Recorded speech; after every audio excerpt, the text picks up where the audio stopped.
Em nome do Pai, do Filho e do Espírito Santo. Amém. Nós vos pedimos, Senhor, inspirai as nossas ações e ajudai-nos a realizá-las, para que em vós comece e termine tudo aquilo que fizermos. Por Cristo nosso Senhor. Amém. Nono e 10º mandamentos. Estamos terminando nessa aula de hoje, que é a aula 47. Terminamos a terceira parte do Catecismo da Igreja Católica. Que maravilha! Vamos começar na aula que vem a quarta parte sobre a oração cristã. Particularmente, um tema que me interessa muito, porque eu penso que o nosso grande problema hoje é falta de oração. Então vamos concluir bem nessa aula hoje o 9º e o 10º mandamentos, que vai falar sobre a cobiça. O desejo desordenado, a paixão, o afeto desordenado.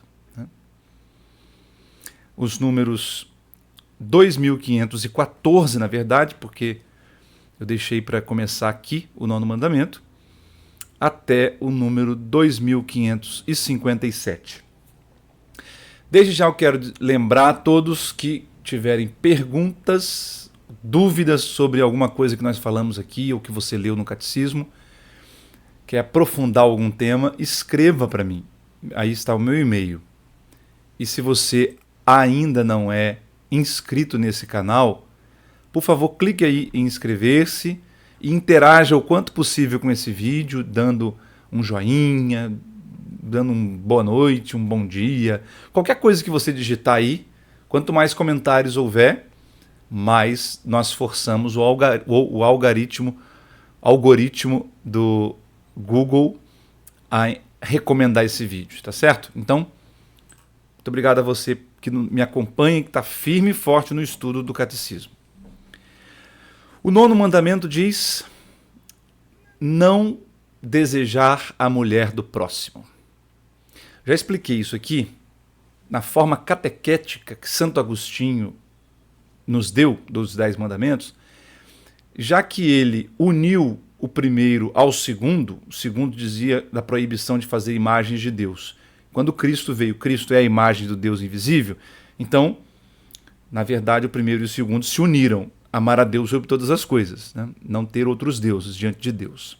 E proíbe a idolatria. Então, por outro lado, Jesus disse que adultério não é só uma prática, uma ação, mas pode ser adultério em pensamento. Se um homem desejar a mulher do seu próximo e no seu coração se unir a ela, cometeu adultério. Portanto, Nosso Senhor ampliou o 6º mandamento e, portanto, Santo Agostinho, quando lê o livro do Êxodo falando: não cobiçarás a casa do teu próximo, a mulher do teu próximo, o escravo, o boi, o jumento do teu próximo. O texto lista uma série de coisas, todas as propriedades do próximo que nós não podemos cobiçar, né? Inveja. Portanto, a mulher é vista como um objeto, uma propriedade do homem no Antigo Testamento, né? Claro, aquela visão machista daquela cultura. Então, Santo Agostinho separa o que fala de não cobiçar a mulher do restante da casa do próximo. Essa é a forma catequética de incluir aquilo que Nosso Senhor nos disse sobre o adultério em pensamento, em intenção. Então, o 9º mandamento diz, na forma catequética, a fórmula que nós usamos na catequese: não desejar a mulher do próximo. E para as mulheres, claro, não desejar o homem da próxima. A tradição catequética fala da concupiscência carnal. Concupiscência, uma palavra até meio difícil de pronunciar, né? O que significa concupiscência? Concupiscência tem a ver com desejo desordenado. É um desejo contrário à razão humana. Nós somos movidos por desejo, né? Nós já acordamos e desejamos o quê? Tomar água, tomar o café da manhã, desejamos ver a luz do sol e passamos o dia satisfazendo pequenos desejos. O apetite sensível, que Santo Tomás de Aquino diz, né? Nós temos um apetite intelectível também, né? apetite aí, você entende o que é, né? Desejo, necessidade. E o apetite sensível é o apetite dos 5 sentidos. Então a concupiscência é uma sequela do pecado original. Já falamos disso lá atrás quando estudamos o pecado original. Sequela. Quando nós temos uma doença, né? Quem teve Covid aí sabe bem o que é sequela da Covid, né? Tem gente que fica... Eu não tive sequela nenhuma, graças a Deus. Mas tem gente que fica durante meses e anos até respirando com dificuldade ou sem sentir muito bem o paladar ou o olfato, né? Então, sequela é, depois de curada a doença, ela deixa marcas, ela deixa consequências. Então, o pecado original em nós foi curado, entre aspas, foi apagado no batismo. Mas tem sequelas, nós vamos ter que lidar com elas a vida toda. A sequela principal do pecado original em nós é a mortalidade. Nós morremos, passamos a morrer. A segunda é a concupiscência, que é uma inclinação para o mal. Nós sentimos desejo pelas coisas más, pelas coisas pecaminosas. Isso é concupiscência. Muito bem. O Catecismo continua, 2517, citando nosso Senhor em Mateus 15, quando ele diz: é do coração, é de dentro do coração que saem os adultérios, a imoralidade sexual. Então não é nada que entra no homem que o torna impuro, é o que sai do coração, né? Portanto, podemos fazer aqui uma interpretação. Hoje nós precisamos falar, o Catecismo vai falar aqui, por exemplo, sobre a modéstia no vestir. Atenção, esse calorão que está fazendo aí, modéstia no vestir. O cristão não pode perder a modéstia ou o pudor, né? Que é o respeito à sacralidade do corpo humano. Nós não podemos mostrar tudo, mostrar coisas que não devem ser mostradas. A mulher não pode mostrar publicamente o que deve mostrar só para o marido.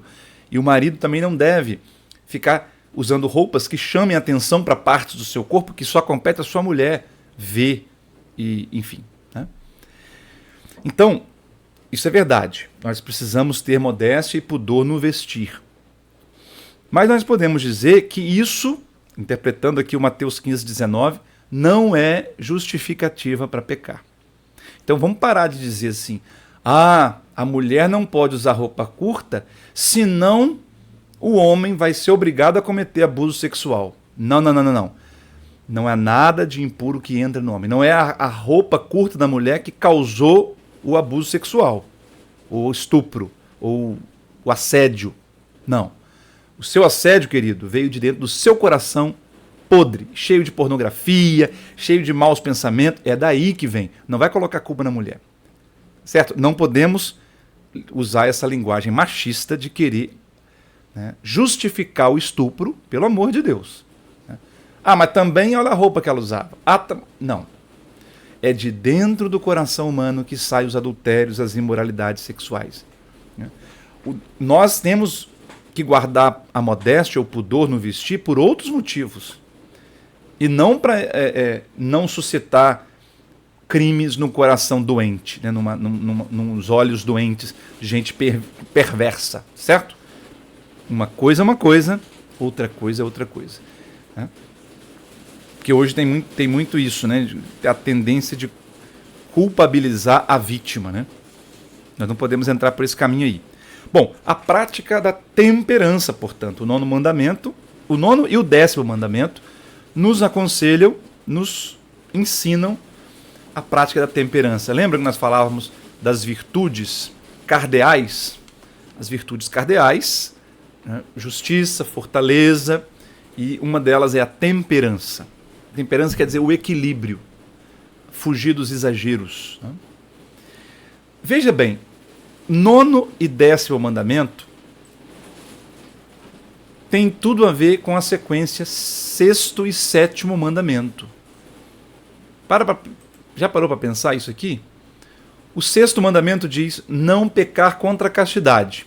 Portanto, desejo desordenado com relação a pessoas. Esse 6º mandamento está diretamente ligado ao 9º mandamento, que também é um desejo desordenado em relação a pessoas. Sexto e nono mandamento. E o sétimo, não roubar, está ligado diretamente ao décimo, não cobiçar as coisas alheias. Né? Que tem a ver com coisas, como nós cobiçamos coisas. Então, veja, esses 4 mandamentos, o sexto, o sétimo, o nono e o décimo, qual é o problema deles que está em jogo? É dar às pessoas o que devemos dar às coisas.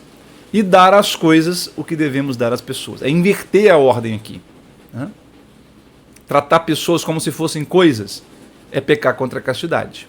Como se aquela pessoa fosse objeto do meu desejo, para o meu usufruto. Né? Certo? Então aqui se relacionam o sexto e o sétimo com o nono e o décimo mandamento. Temperança é a cura, é o remédio contra esses 2 pecados. Tem um pecado contra o sexto e contra o nono e contra o décimo mandamento. Muito bem. 2519, uma reflexão sobre a pureza de coração. Uma das bem-aventuranças, né? Podemos dizer que essa bem-aventurança, felizes os puros de coração, porque verão a Deus, se relaciona com o nono mandamento, assim como a primeira bem-aventurança, bem-aventurados os pobres em espírito, se relaciona com o décimo mandamento, não cobiçar as coisas alheias. Ser puro de coração, portanto, significa perceber o corpo humano como um templo do Espírito Santo. Isso que é pureza de coração. Verão a Deus aqueles que forem puros de coração. A pureza de coração é a pureza do olhar, porque os olhos são a janela da alma, né? A janela do nosso coração. Então, o nono mandamento nos exige olhar o corpo do outro como o templo do Espírito Santo, portanto, olhar com respeito. Nós sabemos o quanto a gente tem que lutar hoje em dia, né? Por uma sociedade erotizada como a nossa, nós somos habituados a olhar, né? E cobiçar. Esse pecado é mais comum do que nós imaginamos. 2520. No batismo, como já falamos, o pecado original é apagado, nós recebemos a graça, mas nós devemos continuar lutando contra a concupiscência da carne. Pela prática da castidade, pela pureza de intenção, né? Pela pureza do olhar, guardando a vista. Os santos nos ensinam muito isso. Né?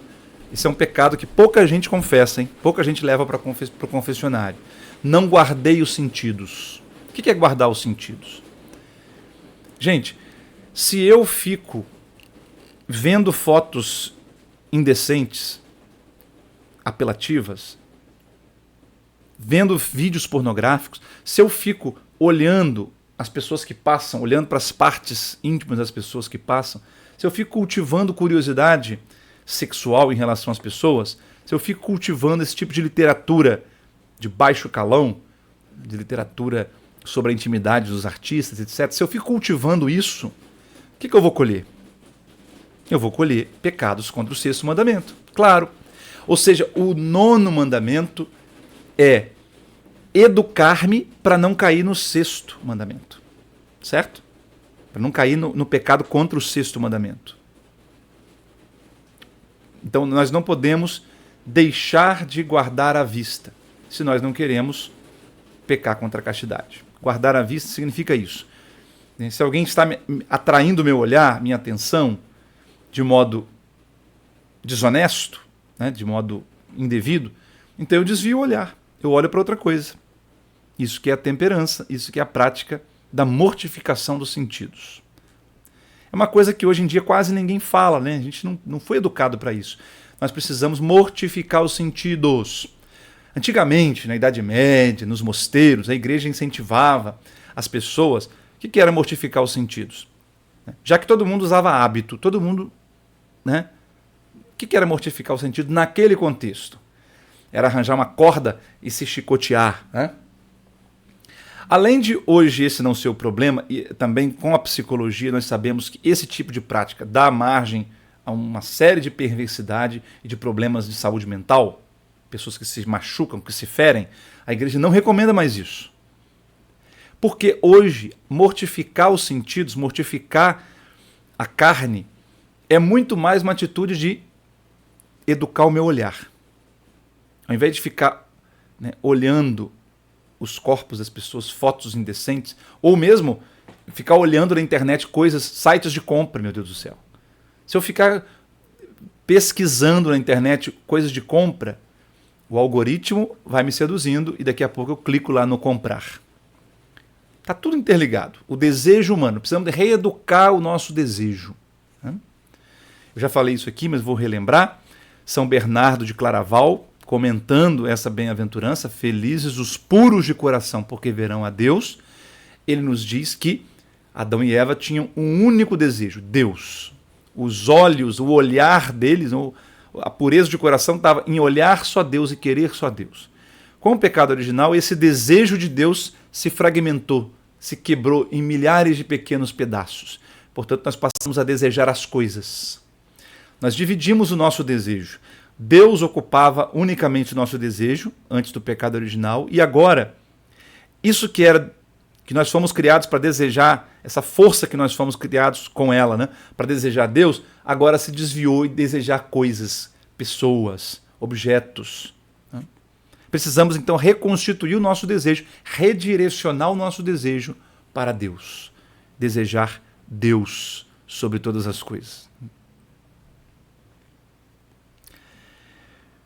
2520, ainda tem uma citação de Santo Agostinho nas Confissões, um livro altamente recomendável, né? Confissões de Santo Agostinho.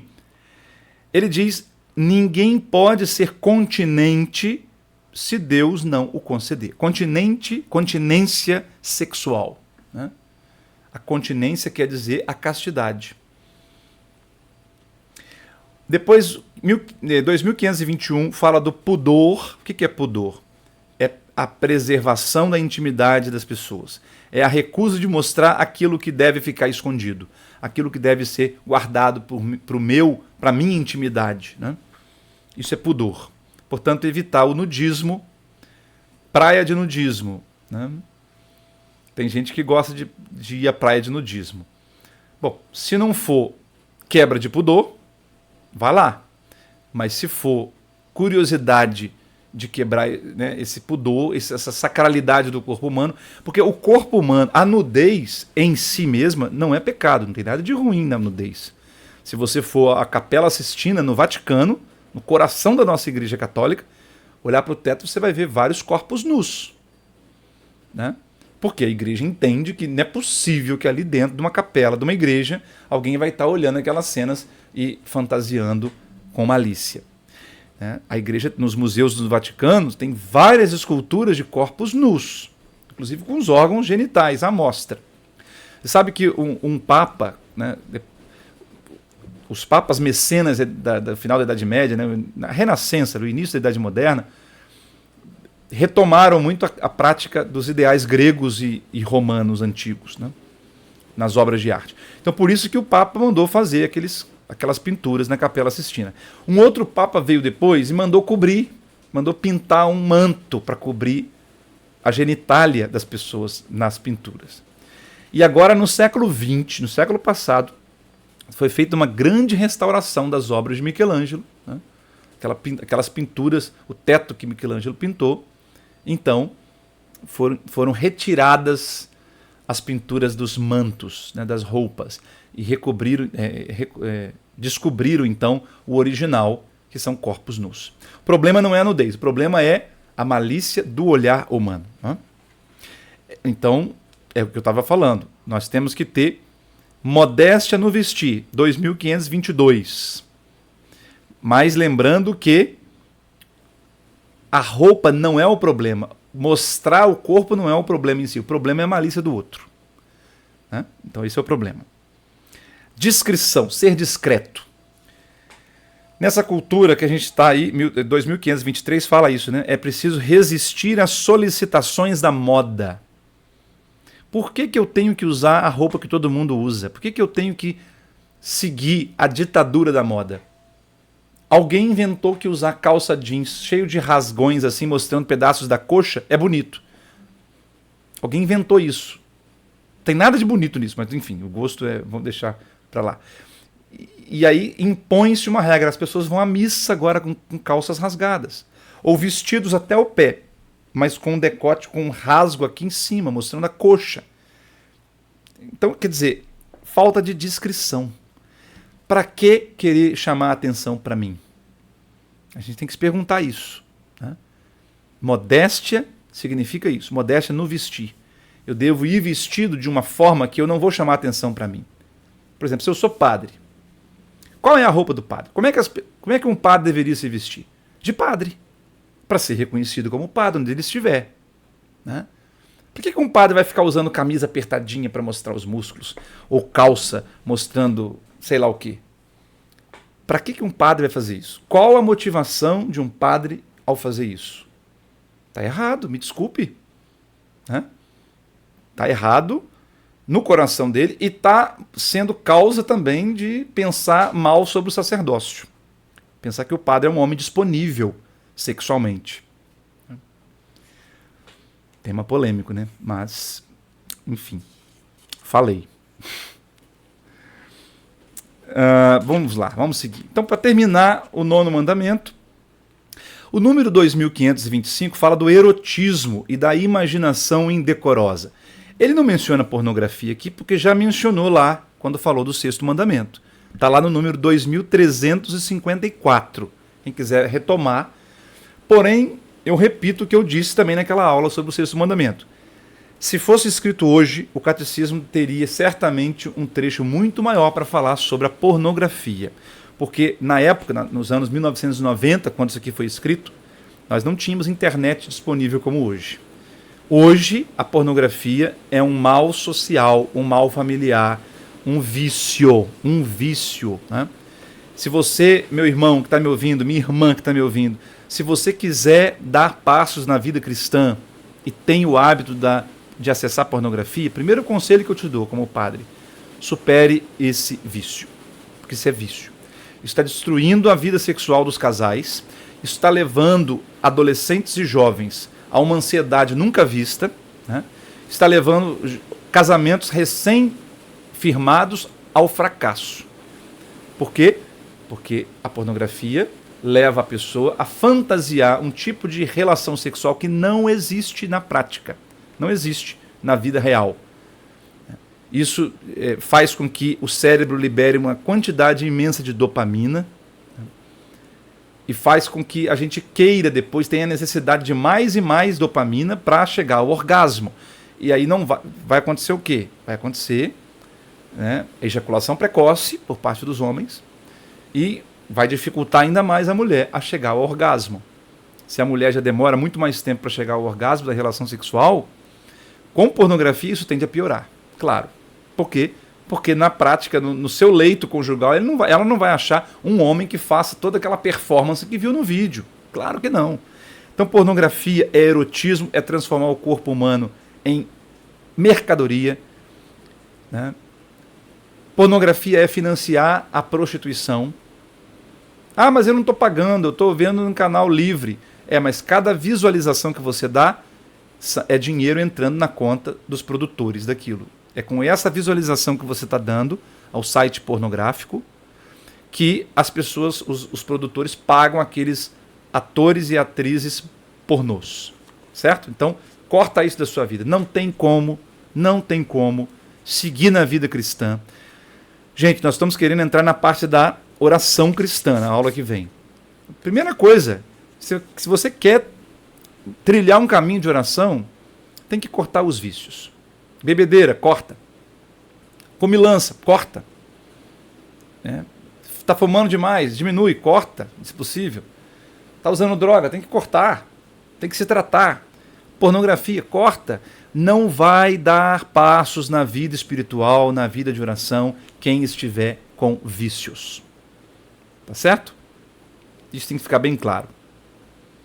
2526, para terminar então, o catecismo fala da concepção errônea da liberdade humana. Essa permissividade dos costumes em que nós vivemos hoje, né? Que eu posso olhar tudo, eu posso desejar tudo. Ah, não estou fazendo, só estou olhando Essa permissividade é uma concepção errada sobre a liberdade. Irmãos, o que é liberdade? Santo Agostinho nos ensinou isso, né?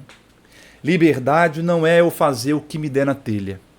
Quem faz o que dá na sua telha não é dono do seu nariz, como a gente costuma dizer. Não é.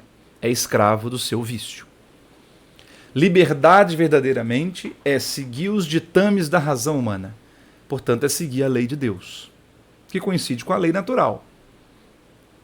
Então, toda vez que você diz assim, eu sou livre, por isso eu vou usar droga. Eu sou livre, eu faço o que eu quiser, por isso eu vou assistir pornografia.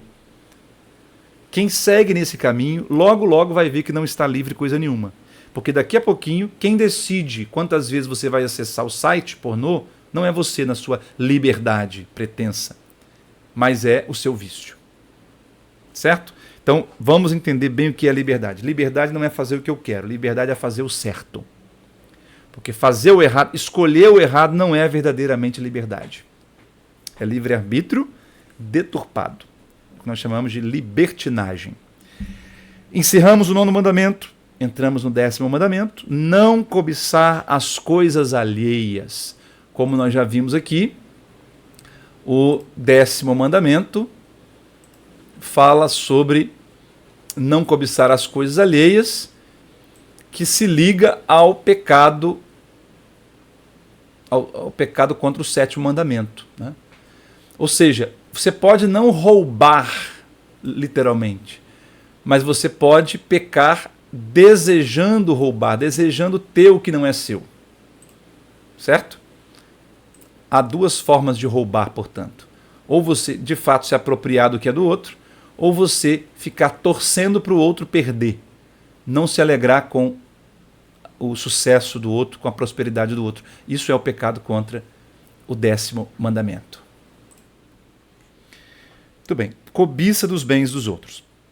2535. O apetite sensível, já falamos disso, né? O apetite dos 5 sentidos, nos faz desejar as coisas agradáveis que não temos. Se eu estou com fome, eu desejo ter comida. Se eu estou com frio, eu desejo ter um cobertor. Se eu estou com muito calor, eu desejo ter uma piscina para mergulhar. Né? Se eu sinto a tensão sexual, né? Minhas forças sexuais estão me levando à ansiedade, eu tenho o desejo de copular, ter relação sexual, e assim vai, né? O problema é que quando esses desejos não estão subordinados à razão. Tá certo? Então veja, Deus, a minha alma está submetida a Deus, assim o meu corpo tem que se submeter à minha alma. Nessa sequência, Santo Agostinho nos ensina, né? Deus é a vida da alma, assim como a alma é a vida do corpo. Então existe uma hierarquia. Deus, a alma e o corpo. Então, o corpo se submete à alma e a alma se submete a Deus. É assim que nós entendemos a hierarquia da nossa vida espiritual. Portanto, nós precisamos educar os nossos desejos. Não deixá-los soltos, né? Assim como fazemos com os animais de estimação. Se você quer ter um cão de estimação, a primeira coisa que você faz quando compra ou ganha um cão e leva para dentro da sua casa, você precisa adestrar o cão. Mostrar para ele, olha, aqui você não pode subir. Isso aqui você não pode comer. E às vezes tem que agir até dando um tapinha, né?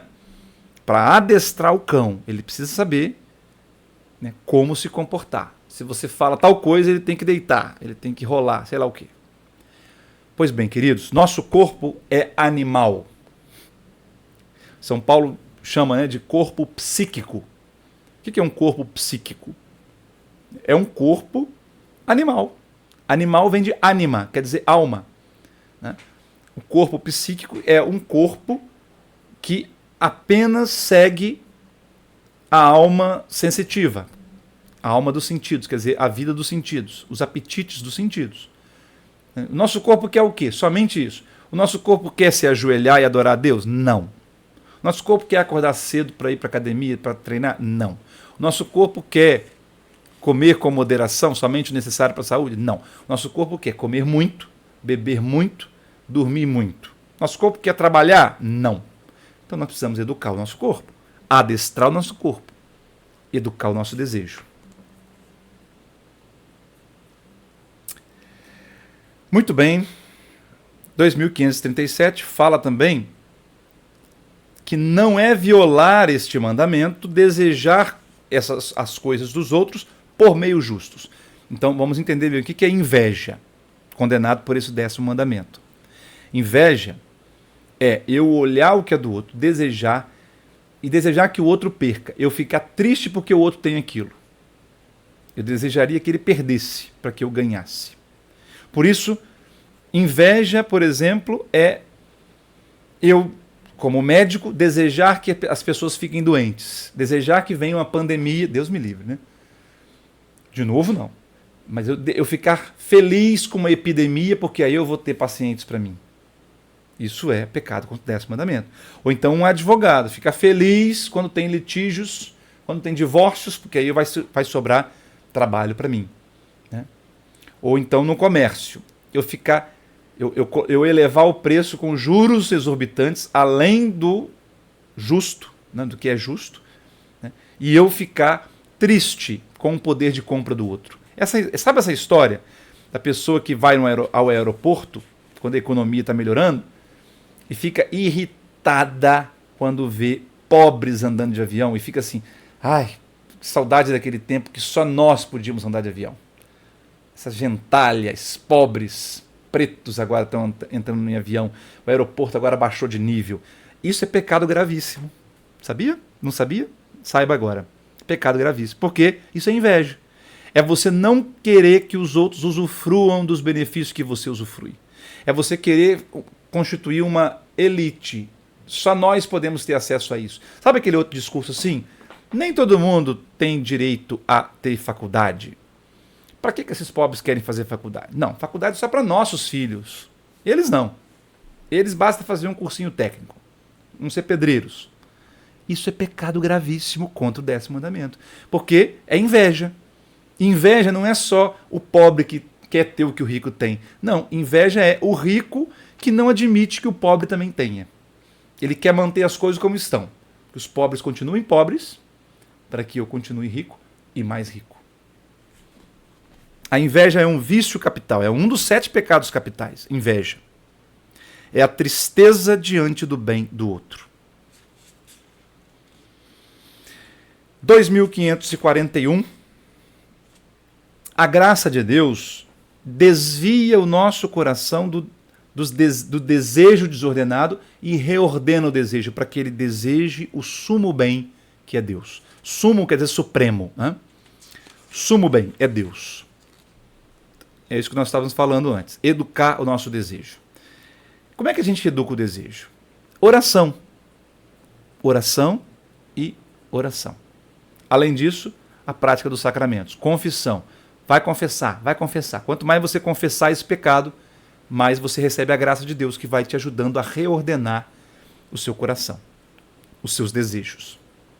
A oração é importante, e por isso nós vamos na aula que vem começar a falar dela, não vejo a hora, porque pela oração eu gasto tempo diante de Deus, eu vou educando o meu coração a desejar Deus. Certo? 2544, desprendimento das riquezas é obrigatória para entrar no reino dos céus. Jesus falou bem claramente, é muito difícil um rico entrar no reino dos céus. Muito difícil. Por quê? Porque o rico normalmente, há exceções, mas normalmente, em geral, é muito apegado aos seus bens. Porque se ele não for muito apegado aos seus bens, ele começa a não lucrar tanto, a não render tanto. Ele começa a partilhar o que tem. Ele não vai ficar tão rico assim mais. É a lógica. Né? Dirigir retamente os seus afetos. 2545. É o que eu estou falando. Aquilo que eu já falei no início. 2546. Felizes os pobres em espírito. Primeira bem-aventurança. É a bem-aventurança que combate esse pecado contra o 10º mandamento. Também Jesus nos fala do confiar na providência de Deus. Né? Quando Jesus diz, não vos preocupeis com o que comer, com o que vestir. Olhai as aves do céu, elas não trabalham, mas o Pai não deixa que elas morram de fome. Olhai os lírios do campo, eles não costuram, mas eles se vestem melhor do que Salomão. Então, confiar na providência de Deus. Isso é ser pobre em espírito, né? A bem-aventurança. Quero ver a Deus. Reeducar o nosso desejo para desejar Deus somente. Todos esses desejos, desejar a mulher do próximo, desejar as coisas alheias, essa cobiça do consumismo, da pornografia, tudo isso, irmãos, é desejo de Deus mal direcionado, mal interpretado. A pessoa que está afundada na cocaína, ou no consumismo, ou na pornografia, no fundo, o que ela está buscando? Deus. O coração dessa pessoa tem sede de Deus, tem fome de Deus. Ela quer ver a Deus, mas não disseram isso para ela, não educaram esse coração. Por isso ele está quebrando cabeça aí, batendo cabeça, como se diz, para tentar saciar esse vazio com as coisas do mundo. Assim nós terminamos a terceira parte do Catecismo da Igreja, que é sobre o agir cristão, a parte moral. Falamos dos 10 mandamentos da lei de Deus. Espero que você tenha aprendido muito, como eu aprendi nesse estudo. Espero que você tenha mais elementos para fazer um exame de consciência melhor, para que você possa, na próxima vez que se confessar, fazer uma confissão muito mais frutuosa. Quanto mais você se examina, mais você se conhece, mais você descobre que precisa ainda receber a graça de Deus. Quanto menos coisas a pessoa confessa, traz para o confessionário, eu já sei, menos ela se conhece. Quanto mais coisas ela apresenta, não é que ela é mais moralista, não é que ela é mais neurótica, nem, sei lá, escrupulosa, não. Né? Não necessariamente. É sinal de que ela se conhece, ela está com os pés no chão e não vive iludido, né? Achando que é uma pessoa maravilhosa. Nós não somos. Nós somos pecadores e precisamos bater no peito. Aliás, agora estamos aí usando, né? Vamos começar a usar agora para valer a terceira edição do Missal Romano.